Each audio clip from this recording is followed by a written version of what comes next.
Hello everyone, welcome or welcome back to my channel. My name is Katie. I am the Introverted Reader. I'm actually wearing a proper t-shirt this time. I'm not in front of you wearing pajamas, but you know. Anyway, today we're going to talk about the books that I hope to consume in the month of January. Although before we start, I will say I've already completed 2 books. One I started in December and finished this month, and another one that I finished yesterday, which was He is the Sun. It's called. It's an Egyptian mythology book, sort of fantasy book based on Egyptian mythology, and I finished it just yesterday, and I loved it so much that I'm gonna be doing a review for it next week. So keep your eye out for that. But anyway, enough about that. But the books that I have currently got going on at the moment, is one of them is Two Twisted Crowns by Rachel Gillig. I'm currently reading this one. I'm over 100 pages in now. I'm on chapter 19. So this is the sequel to One Dark Window, which I read in December. And I did enjoy that one. It was all right.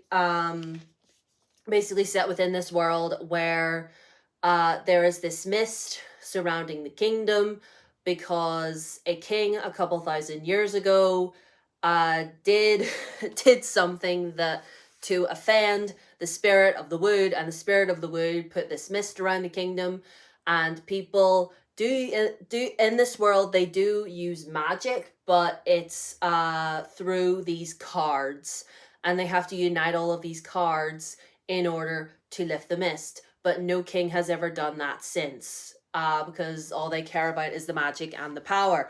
So that's really all I can say without spoiling anything. But this one, I will say, going a little bit better than One Dark Window, but we shall see how she goes then. And this is a lovely, like, Waterstones edition that I find. Isn't it beautiful?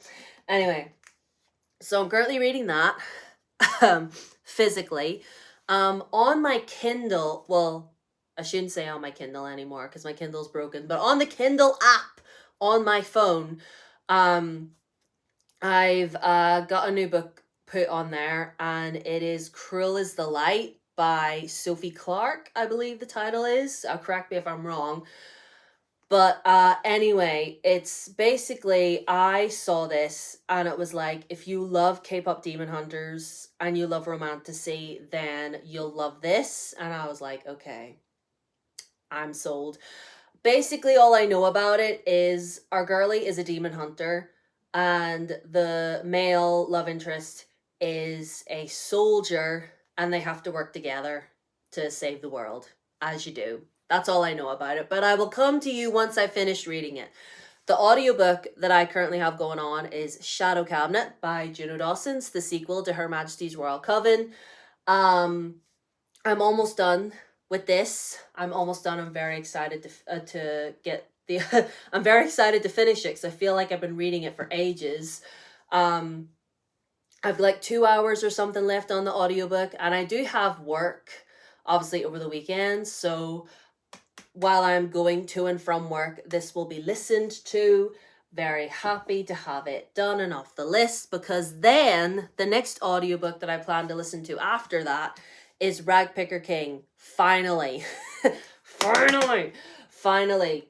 I just, yeah, this is the sequel to Swordcatcher, which is basically, you know what Her Majesty's Royal Coven is, right? It's a set in our world, but our girlies are a part of a secret government organization of witches set up by Anne Boleyn to defend the world from demons.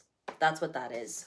This is not that. This is a purely fantasy world set in this place called Castellane, and we're centered around these 3 main characters: a prince, his bodyguard or body double, whatever you want to call him, and our girlie Lynn, who is a healer, and just centered all around them. And basically the premise of the first one is Kel, the bodyguard or body double, I guess I mentioned before.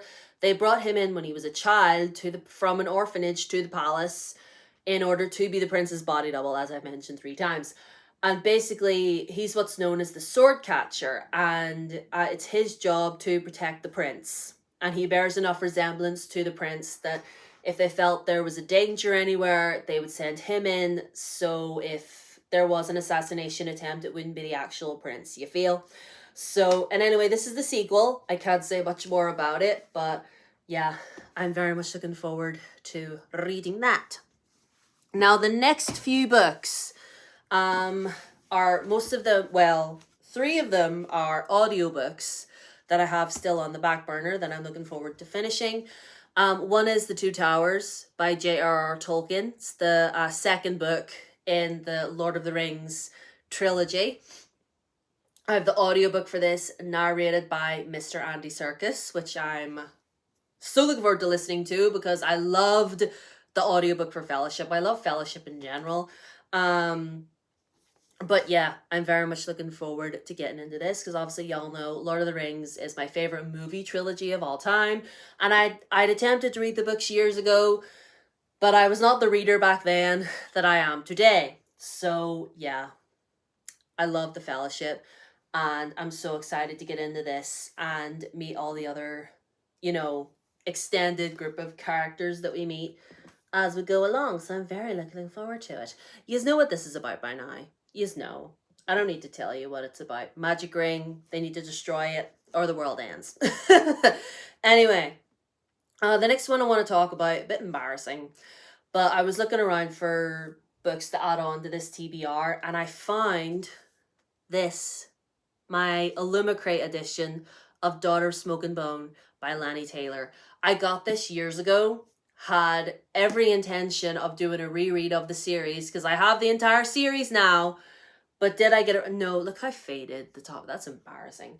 I had every intention of doing a reread of this series, but it never happened. But now I'm going to attempt it. I'm going to attempt it. I don't know if I want to do the audiobook or if I want to physically read it and tab and annotate. I'm kind of leaning more towards tabbing and annotating because I feel like that would be fun. But now it's been a while. But from what I remember about this, it's about a girl who lives in Prague and she was raised by creatures called chimera.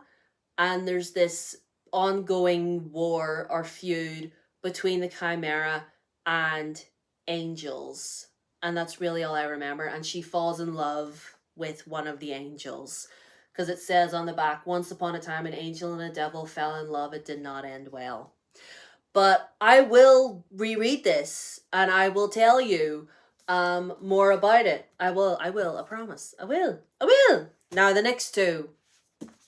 Last Soldier of Nava. I'm giving this another shot. Mentioned it numerous times. Attempted to read it a couple months back when I got back from a trip. But I was very mentally drained when I came home from the trip because it was so chaotic getting back home. And I got sick when I got home. So trying to read this whilst sick and my brain wasn't braining wasn't happening. So I have the audiobook and let's pray that it's better the second time around. Now, what this is about, if I remember rightly, our main character is just what's known as the soldier. Or she goes by a new identity, Shadow. And she's like a being that gets reincarnated whenever, like if she gets killed in battle or something, like she'll get reincarnated in like a new identity. And that's really all I remember for it. All I know is that it's like based off of Korean mythology, which I don't read a lot of. I don't read any of, to be honest. Chinese mythology, yes, but not Korean. So, but anyway, the more Asian mythology I can get my hands on, the better. So I've got that. I don't know if you can see that over there. Can you see it? Can you see what I'm doing? Now, the last book, obviously, I want to talk about is Skander and the Phantom Rider by A.F. Steadman. Sequel to The Unicorn Thief, which is a middle grade series set in a world where at the age of 13, children go and take this exam, what's known as what's it called again? I can't remember the formal name of the examination, but it's this test they all take in order to be selected to go to this island where they can hatch and raise and bond with a unicorn. And the unicorns are not what you're thinking in your mind. They're not happy, farting sparkles, friendly animals. They're bloodthirsty beasts. Um, and basically, our main character, Skander, obviously, he goes to the island and things go from there. And I don't really want to say too much because obviously this is a sequel. But there we are. There.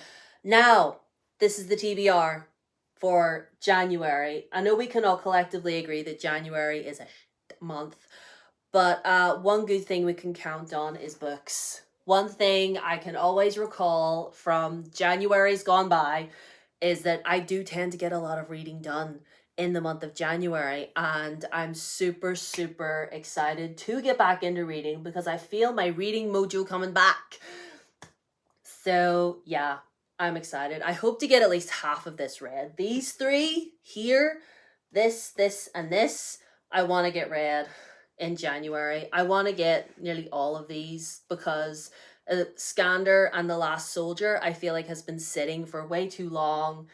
Like, all of them have been sitting for way too long. Let's be real. Well, apart from this, because I only recently bought this a few months back. But yes, reading will be done in the month of January. So let me know what you're reading in January. Let me know all of your plans. And I know I never mentioned a book club pick for this month, but the book that I'm gonna do a review for next week, let's just call that the book club pick, okay? I just completely forgot about it, but February we'll be back. We'll be back, okay? The book club will commence in February. I'll get my act together, and yeah, we'll it'll be good. So anyway, I will see you next week for another video. Stay well, stay hydrated. All my socials are down below as always. My Blue Sky, Instagram and Threads, and TikTok. All those are down there. If you want to follow me on there, you can. There is no pressure. And you can subscribe to this channel if you want. Leave a like so the algorithm knows you like me. And I will see you guys very soon. Bye.